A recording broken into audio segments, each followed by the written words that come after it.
Whale Fall by Elizabeth O'Connor. Read by Gwyneth Keyworth and featuring Gabrielle Glaister, Jot Davies, Dyfrig Morris and Nick Griffiths.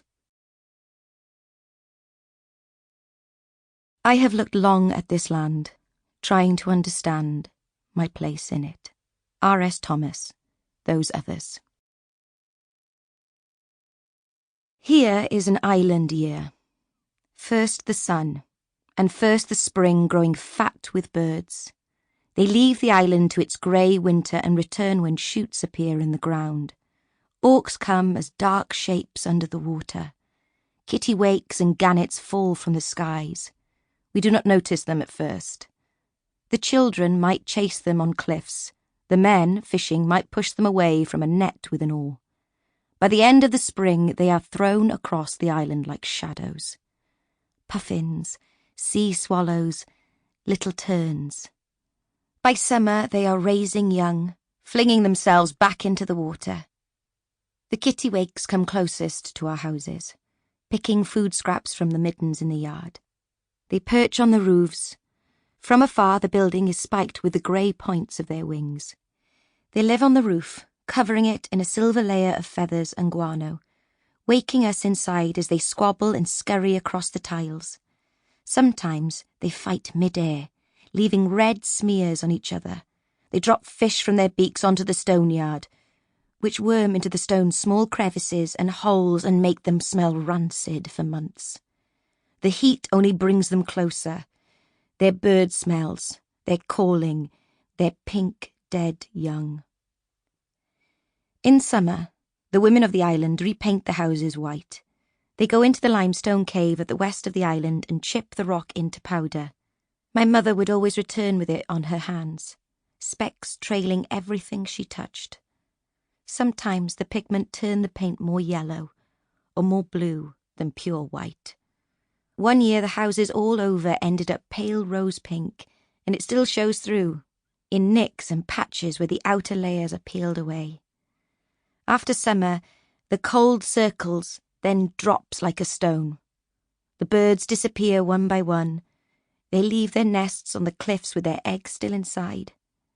In autumn, the sea boils like a pot on the fire.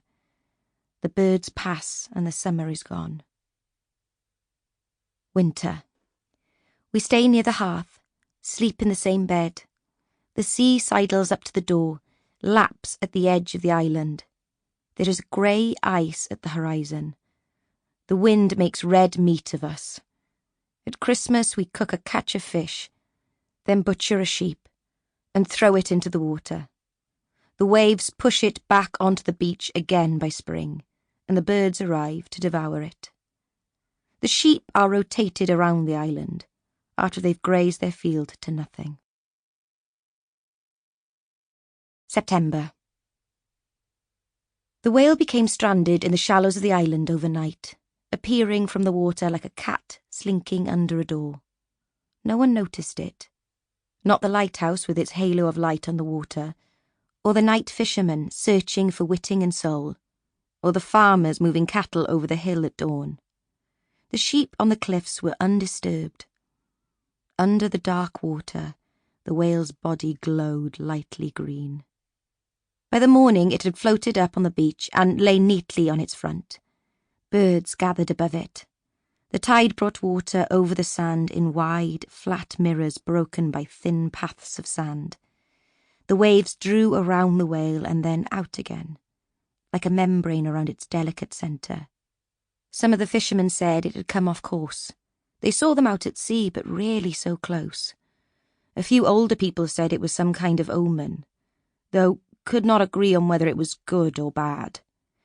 Reverend Jones read the English newspapers most weeks, but he said there was nothing that could explain the creature's arrival. The Navy was newly out at sea since the start of the month. He made a vague suggestion about radar, and one of the farmers nodded and said, "Submarines." Someone brought a large camera down from their house, a box which sat on long wooden legs. The flash made the landscape bleed out. I was born on the island on the 20th of January 1920. My birth certificate read Sample complete. Ready to continue?